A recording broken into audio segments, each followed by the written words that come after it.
Bonjour, bonsoir, bienvenue pour cette nouvelle vidéo qui n'est pas un journal de bord. Voilà, j'avais pas prévu de faire d'autres vidéos pendant les périodes des révisions, mais je me suis dit que peut-être une petite vidéo à la moitié pour donner quelques conseils de dernière minute pour les écrits pouvait être utile. Donc c'est ce qu'on va faire aujourd'hui. Voilà, je vais vous donner quelques conseils. Alors, je vais principalement parler des épreuves de physique et de maths, un peu d'informatique vite fait, et moins des épreuves d'anglais et de français, tout simplement parce que la méthodologie de français est assez précise et il n'y a pas vraiment trop de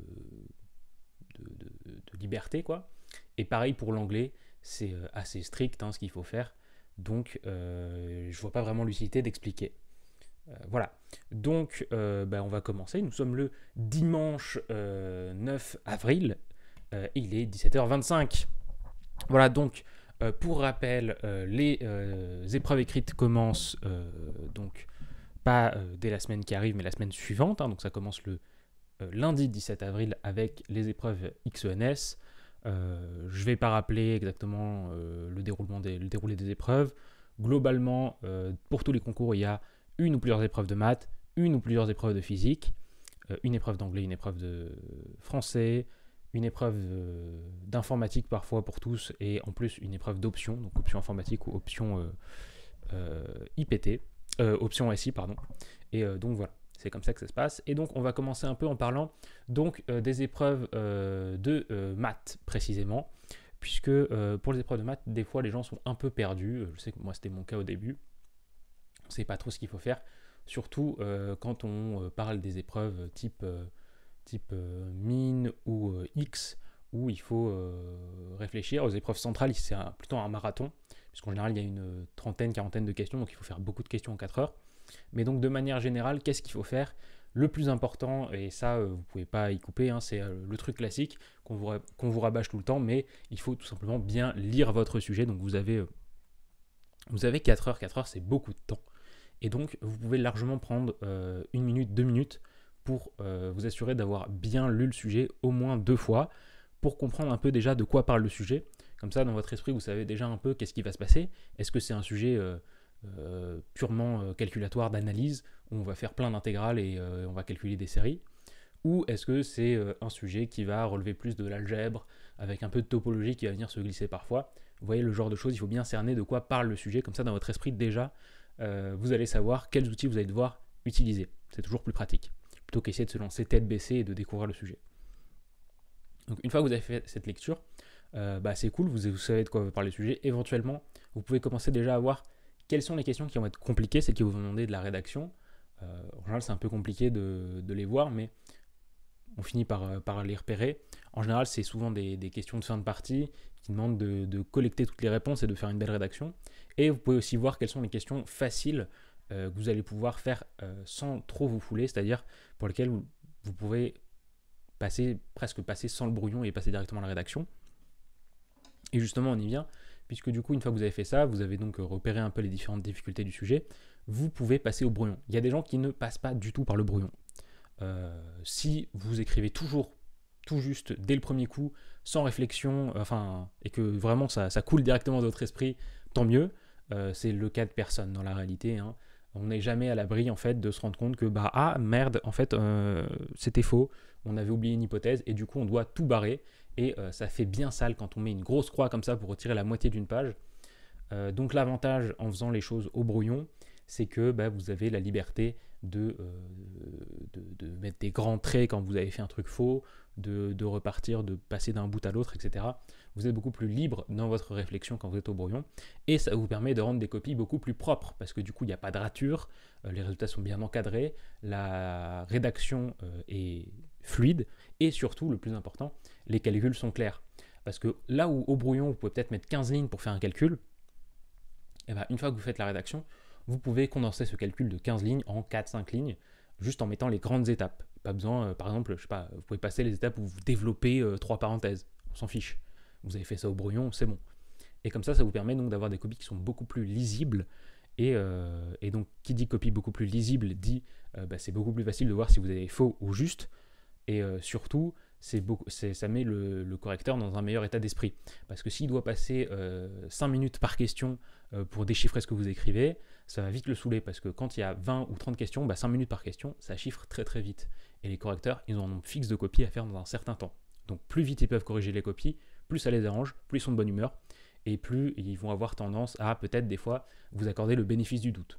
Par exemple, si vous avez rédigé votre copie parfaitement, et que, allez, on va dire, il y a quelques questions sur lesquelles vous n'avez pas vraiment le temps de rédiger, vous voulez faire plus rapidement, en étant un peu moins rigoureux, si tout a été bien jusqu'à maintenant, le correcteur aura tendance à vous accorder le bénéfice du doute en disant ok, là il a peut-être fait un peu rapidement, mais jusqu'à maintenant il m'a montré qu'il savait ce qu'il racontait et qu'il le racontait correctement, donc je lui mets les points. Tandis que quelqu'un qui aura fait plein de ratures, qui aura passé 15 lignes à faire un calcul qui n'aboutit pas et qui à la fin essaye de parachuter un résultat, lui ça va pas du tout passer parce qu'il n'a pas mis le correcteur en confiance.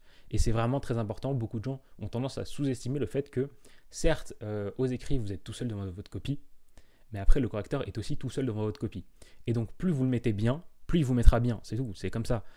Même si c'est pas explicitement dit enfin si, même c'est explicitement dit en fait dans le rapport de jury, ils disent que oui, ils préfèrent des copies qui sont bien présentées, et c'est normal.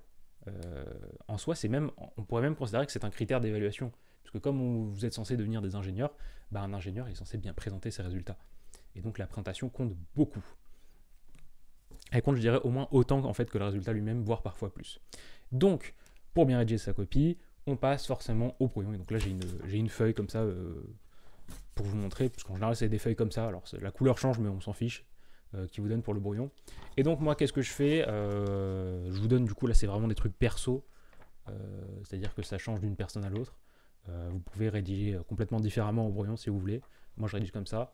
C'est-à-dire que je prends ma feuille, déjà, je la prends en format paysage, je préfère, parce que quand on est au format paysage, donc comme ça, on peut beaucoup plus écrire dans la longueur. En fait, moi, ça m'arrange parce que déjà, ce que je fais, c'est que ma feuille, je la coupe en deux. Enfin, je la coupe pas vraiment en deux, je fais juste un trait au milieu, donc comme ça. Comme ça, vous avez deux colonnes. Et puis, comme ça, vous êtes beaucoup plus libre d'écrire et de passer de droite à gauche. Et en fait, vous avez beaucoup plus de place au final, c'est tout. Parce que parfois, sinon, si vous la mettez au format standard, vous allez écrire trois mots sur une ligne et puis vous allez passer à la ligne suivante. Alors que si vous faites comme ça, vous avez beaucoup plus de place, c'est tout. C'est la géométrie de la feuille, j'ai envie de dire, mais voilà, on s'en fiche. C'est comme ça que je fais personnellement. Et après, il n'y a pas grand-chose de plus, hein, c'est-à-dire qu'en général, 4-5 feuilles comme ça pour le brouillon, format paysage, coupé en deux avec un trait au milieu. Et puis après, c'est parti pour la rédaction. La rédaction brouillon, bien entendu, donc c'est pas vraiment une vraie rédaction, c'est-à-dire que je fais pas de phrases bien propres, etc. Mais surtout, je change ma rédaction suivant la difficulté des questions. Par exemple, une question où on nous demande de montrer qu'une famille est libre. Donc, voilà, j'espère que si vous écoutez cette vidéo, j'espère que vous savez ce que ça veut dire, de montrer qu'une famille est libre. Bien évidemment, si on me demande de montrer que la famille est libre, je vais prendre ma feuille et puis je vais directement passer à somme des lambda i, ei, sans m'embêter à vraiment rédiger complètement. Je vais écrire directement ça, puis après je vais poursuivre mon calcul rapidement. Donc je sais pas, par exemple, si on vous demande de montrer qu'une famille orthogonale est libre. J'écris ça, somme des lambda i, ei est nul. Après je mets une flèche et je mets scalaire ej, comme ça. Alors je suis en train de l'écrire, je vous montre. Je vais vous montrer juste après. Donc je mets mon truc et puis après je dis directement que ça veut dire que on a lambda j norme de ej carré égale 0 pour tout j. Implique lambda j nul pour tout j. Voilà, par exemple, je vais l'écrire comme ça au brouillon. Je vais mettre directement, donc on a somme des lambda i, est nul. On fait le produit scalaire avec ej. Ça veut dire que le lambda j norme de ej carré est nul pour tout j. Ça veut dire que lambda j est nul pour tout j. Si vous voulez vraiment rédiger au brouillon en plus, vous préciseriez que la norme de ej carré est non nulle, mais ça je le ferai quand je mettrai ma copie, c'est-à-dire que les détails, je les laisse passer, puisque je sais ce que je raconte. Et donc ça me permet de savoir ce qu'il faut écrire au brouillon et ce qu'il ne faut pas écrire au brouillon. Et donc là, ça fait que en 4 lignes, j'ai fait la question. Alors c'est une question triviale, bien évidemment, mais ça fait qu'en 4 lignes, elle est faite au brouillon. Et après ça, une fois rédigée sur une copie, qu'est-ce que je fais? En fait, il faut rajouter du contenu un peu avant pour expliquer ce qu'on va faire, c'est-à-dire, on va dire, Donc si on me demande de montrer que la famille est libre, au brouillon, à la rédaction, donc sur ma copie, je vais commencer à dire, considérons donc lambda 1, lambda n des scalaires, tels que somme des machins est nulle. On va maintenant faire le produit scalaire par EJ, on va calculer le produit scalaire avec EJ. Et donc là, je développe le produit scalaire en somme, je dis que les termes sont nuls pour i différent de j, et je dis donc on a lambda j, norme de EJ carré est nul, et la norme est non nulle, donc lambda j est nul. Conclusion, pour tout j, lambda j est nul, la famille est libre. Donc vous voyez, du coup, quand c'est rédigé, ça passe tout seul parce que j'ai fait le travail avant. Alors on pourrait le faire avec des questions plus compliquées, c'est juste que j'ai pas vraiment envie de faire ça pour une vidéo qui explique comment rédiger, et surtout si je commence à faire ça, la vidéo va durer 30 ans parce que si je prends une question un peu compliquée, forcément la rédaction elle est compliquée en conséquence. Je sais pas, par exemple là j'ai mon livre de maths à côté de moi, je pourrais prendre une question au pif, alors une question quand même qui soit au programme, au pif. Voilà, on prend une série complexe absolument convergente, et on suppose que pour tout entier, la somme des an puissance k est nulle, montrer que la suite an est nulle. Voilà. Bon, par exemple, ça c'est une question qui est un peu compliquée, parce que quand même ça demande une demi-page à rédiger. Je pourrais la faire au brouillon, mais ça va juste nous prendre très longtemps.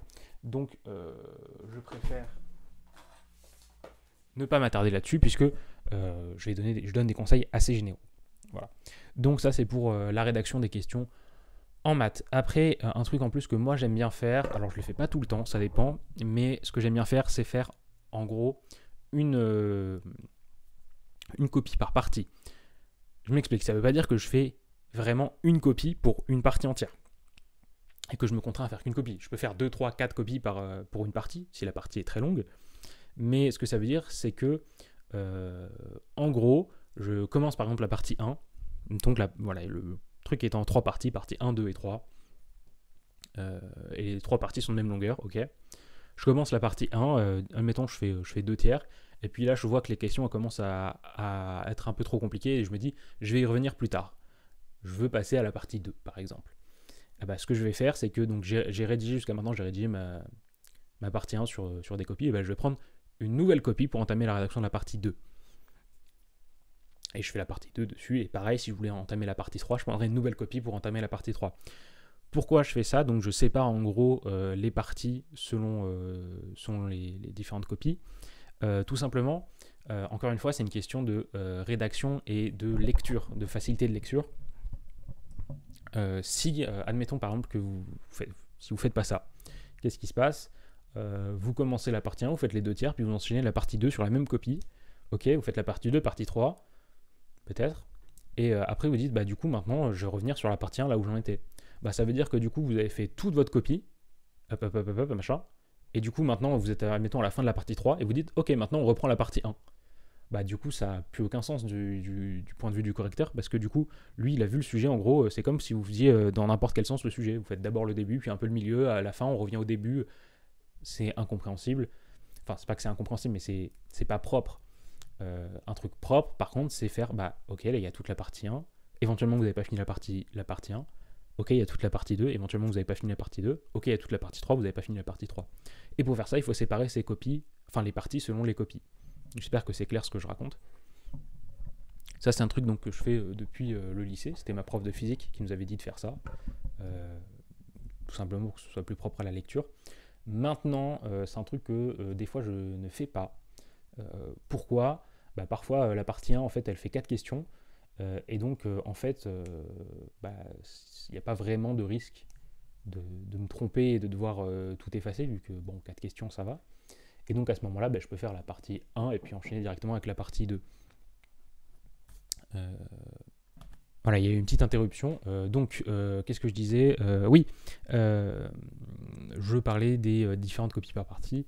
Donc voilà, si éventuellement il y a une partie qui est vraiment très courte, ça vaut pas le coup d'aller chercher une nouvelle copie si vous êtes sûr que ça va très bien se passer. Et comme ça évite d'avoir des grands blancs. Parce que du coup, si une partie elle est très très courte, en général ça prend une demi-page à la rédiger. Et du coup, ça vaut pas le coup. Parce que surtout qu'après, pour le correcteur, alors je pourrais vous montrer mes copies l'année dernière. Pour Centrale, j'ai pu les récupérer. Je les montrerai peut-être un jour. Mais pour le correcteur, en fait, une fois que c'est scanné donc dans l'ordre des copies. Mais surtout, une page blanche, ça apparaît du coup comme une page blanche entièrement, c'est-à-dire comme si vous lisiez un PDF. Et du coup, c'est une partie vraiment très courte, genre il y a 3 lignes, et puis après il y a 3 pages blanches, et puis il y a du texte, donc ça fait c'est un peu moyen quoi. Donc vraiment, si la partie est courte, ça vaut pas le coup, allez-y directement pour la rédiger. Ne vous embêtez pas. Mais voilà, c'est à peu près tout ce qu'il y a à dire finalement sur la rédaction en maths, puisqu'après on passe sur des détails du type comment rédiger une récurrence ou comment montrer qu'une série est convergente. Voilà, tout ça c'est des détails qui sont propres en gros à des points du programme différents. Et donc si je voulais faire ça, si je voulais expliquer ça, en fait il faudrait que je réexplique tout le programme de MP et de MPSI, ce qui prendrait considérablement plus longtemps qu'une simple vidéo. Donc voilà, je ne vais pas expliquer plus longtemps pour les maths. Si vous avez des questions, j'y répondrai en commentaire. Mais sinon, il reste quand même la question de la rédaction en physique. Parce que la rédaction en physique est assez différente. Il y a les mêmes idées qu'en maths, c'est-à-dire séparer les différentes parties dans différentes copies. Surtout qu'en physique, les parties peuvent être vraiment très différentes. Vous pouvez avoir une partie de chimie, puis une partie de mécanique du point, puis une partie de thermodynamique. Donc vraiment, en chimie, les parties sont vraiment très différentes les unes des autres, et donc ça vaut encore plus le coup de faire différentes copies pour chaque partie, pardon. Mais qu'est-ce qu'il y a en plus qui vient s'ajouter? Pour moi, le plus important, déjà, c'est la relecture de la copie. Mais pendant que vous, alors, en gros, à chaque fois que vous répondez à une question, essayez d'interpréter ce que vous racontez. Alors, faut pas passer 30 ans dessus, hein, mais là, ça marche beaucoup plus qu'en maths, parce qu'en maths, c'est plus compliqué d'essayer de voir si ce qu'on raconte est cohérent, parce que il y a moins, disons qu'en maths, c'est plus compliqué, parce que en général, votre raisonnement est soit juste, et du coup, il est juste, soit il est faux, et il y aura une faute de raisonnement. Mais c'est-à-dire qu'en physique, c'est beaucoup plus simple de voir si un truc est cohérent, parce que par exemple, si vous calculez une énergie, et que vous trouvez, je sais pas, 10 puissance 24 joules, vous vous rendez compte que c'est beaucoup d'énergie quand même. Et donc, je sais pas, par exemple, si c'est en chimie et que vous voyez que pour une mole qui réagit, vous obtenez 10 puissance 24 joules en sortie, c'est qu'il y a un problème, visiblement. C'est pas possible. Et pareil, par exemple, si je sais pas, si vous regardez l'énergie, je sais pas, dissipée par des frottements quand vous rentrez dans l'atmosphère, si vous voyez que la quantité d'énergie dissipée elle est de l'ordre de, je sais pas, 10 moins 12 joules, c'est qu'encore une fois il y a un problème, parce que c'est pas possible qu'en rentrant dans l'atmosphère il n'y ait que 10 puissance moins 12 joules qui soient dissipés, c'est ridicule comme quantité. Et donc voilà, en physique vous pouvez souvent essayer d'interpréter vos résultats pour voir est-ce que c'est cohérent ce que vous racontez. Qu'est-ce qu'il y a d'autre? Par exemple, si vous trouvez des vitesses, alors si vous trouvez une vitesse déjà qui est plus grande que la vitesse de la lumière, c'est à peu près garanti que vous vous êtes trompé. Il y a des cas où c'est possible que ce soit quand même cohérent. Typiquement, quand vous trouvez, quand vous faites une vitesse de groupe et une vitesse de phase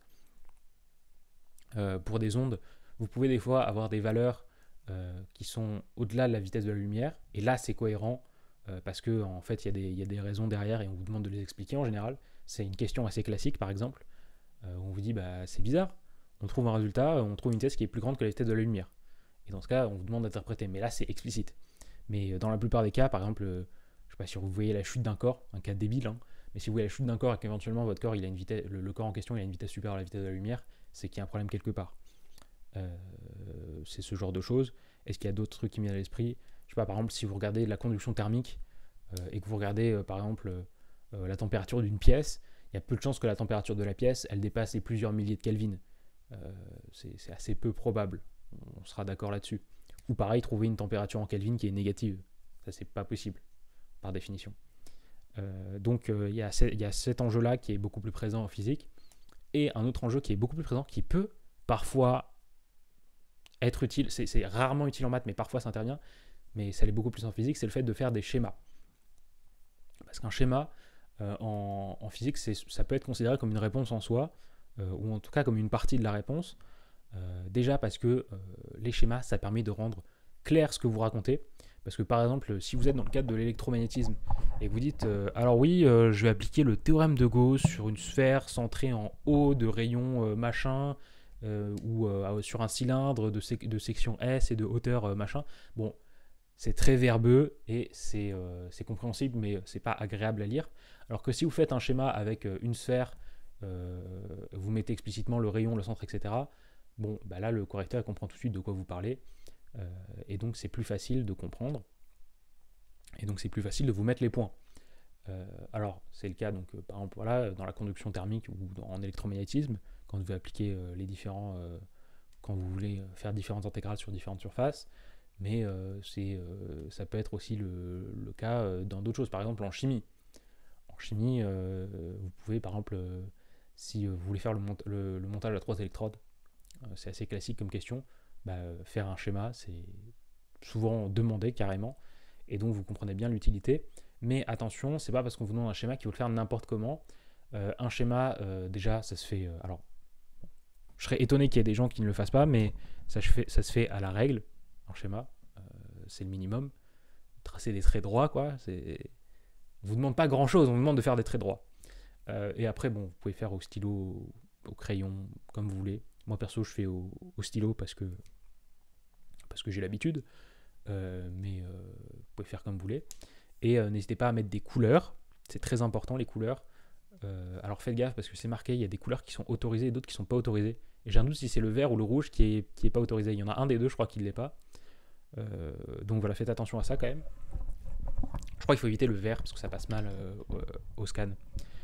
Mais donc mettre des couleurs, c'est très utile. Par exemple, ça va sembler bête et ça va sembler évident, mais quand vous faites une maille, par exemple une maille cubique face centrée, et que donc vous avez deux ions qui apparaissent dans votre maille, bah, vous en mettez, je sais pas, un en bleu et un en rouge par exemple, et comme ça vous mettez à côté à quoi correspond le rouge, à quoi correspond le bleu.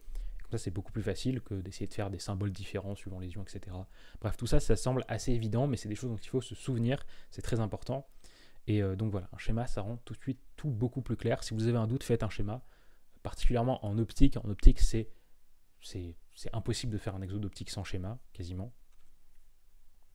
Puisque bah, là, justement, les schémas sont des justifications en soi, puisque vous faites apparaître les angles, etc. Voilà. Et par contre, donc, je reviens sur le fait que j'ai mentionné les schémas en maths. Alors, à titre personnel, je n'ai jamais utilisé de schéma en maths. Enfin, je ne l'ai jamais fait dans mes copies. Je l'ai déjà fait, par exemple, des fois pour réfléchir un peu, etc. Mais j'en fais assez rarement. Pourquoi ? Parce que je suis pas convaincu à quel point le jury peut trouver ça pertinent. Mais parfois, ça l'est. Par exemple, je lisais un rapport de jury de Math D, je crois qu'il disait c'était cool les gens qui avaient fait des schémas. Parce que, par exemple, parfois, ça permet en gros d'accompagner votre raisonnement pour l'illustrer. C'est-à-dire, si vous faites par exemple un raisonnement, je sais pas, vous construisez une suite de points dans l'espace, etc., ça peut être utile s'il y a un schéma qui accompagne pour montrer un peu ce qui se passe. Ce ne sera jamais la réponse par défaut, mais ce sera toujours un bonus, en gros, si vous avez le temps et si vous vous sentez de le faire. Pareil en maths, en soi, ce qu'on peut considérer comme une réponse parfois, c'est les tableaux de variation. Bon, moi, je déteste les tableaux de variation, mais parfois c'est considéré comme une réponse en soi, et puis donc vous pouvez en faire si vous voulez.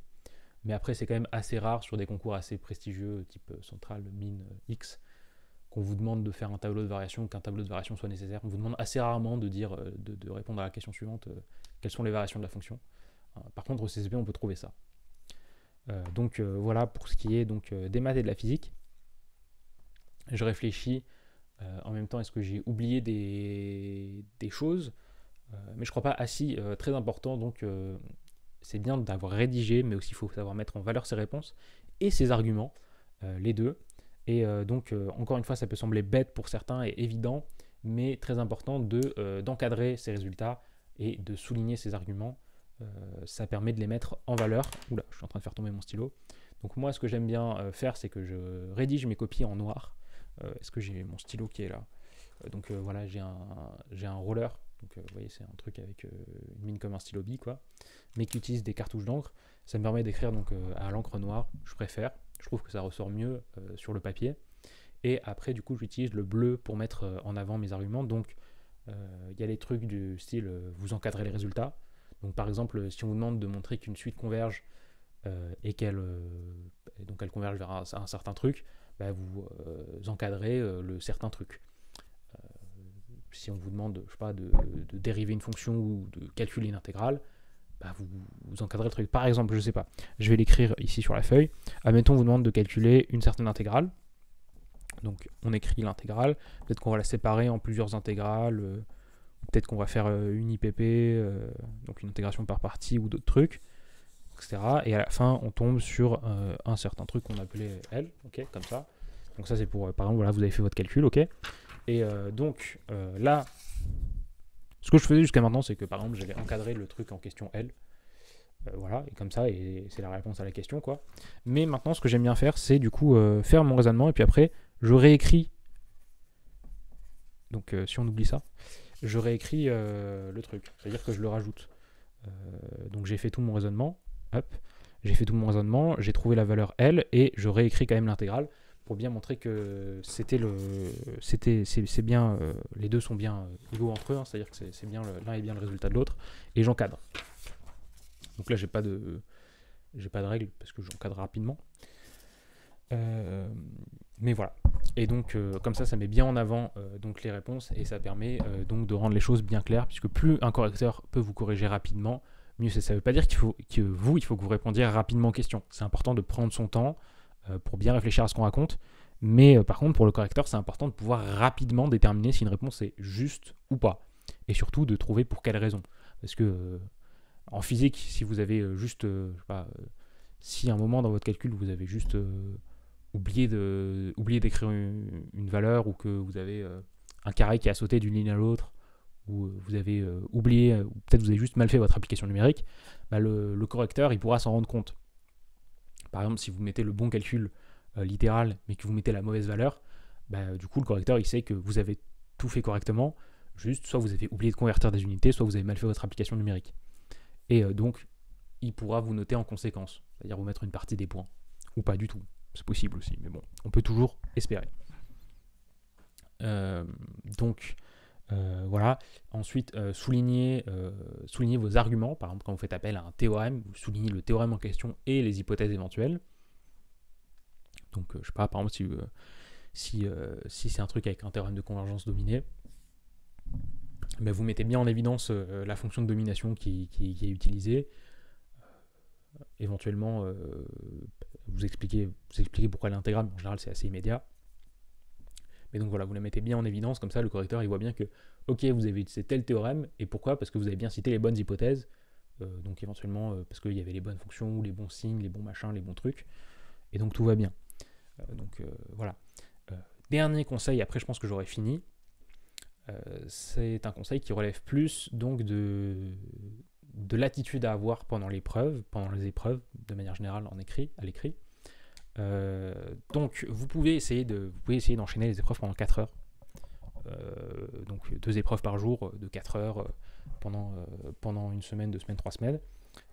Et peut-être que ça va bien vous réussir.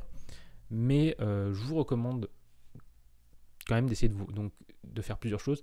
Déjà, lorsque vous arrivez dans la salle, donc déjà c'est important d'arriver à l'heure, sachant qu'à l'heure c'est à l'avance, en fait on fait arriver une demi-heure avant les épreuves si je ne me trompe pas. Donc d'arriver à l'heure pour avoir le temps de préparer vos copies.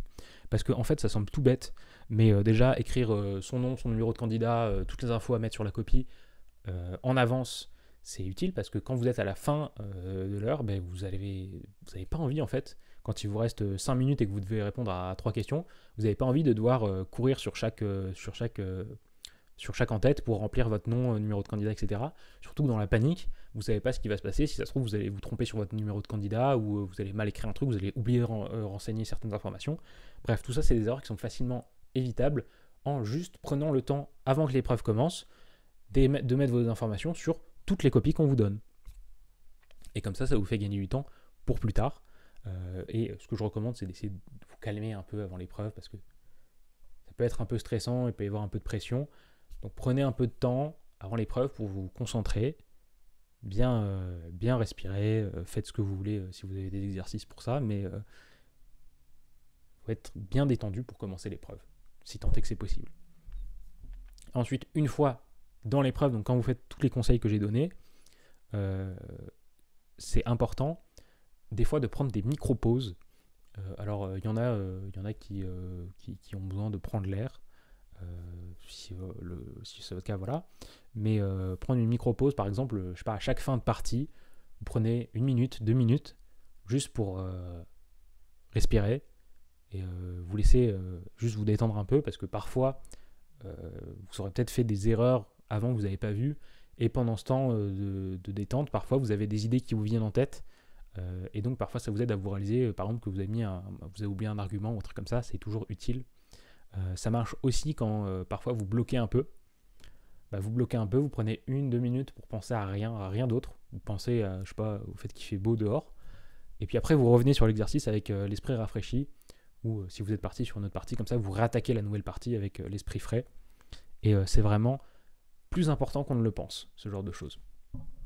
Alors, il y aura d'autres conseils, bien évidemment, du même ordre pour les oraux, mais je les donnerai en temps et en heure. Mais globalement, la même chose est valable pour les oraux. Et un conseil qui est aussi valable pour les deux, c'est d'éviter de se précipiter. C'est cool si vous pouvez faire tout un sujet de centrale en 4 heures, donc faire surtout les sujets longs, donc faire une quarantaine de questions en 4 heures.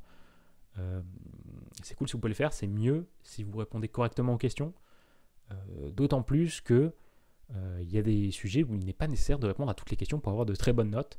Je pense, notamment c'est le cas chaque année, aux maths D, qui sont des sujets particulièrement durs, mais quand même, ou faire 2 parties, donc 2 parties sur 8 pour le sujet de l'année dernière par exemple, faire 2 parties correctement, parfaitement, voire correctement, permet d'obtenir de très bonnes notes.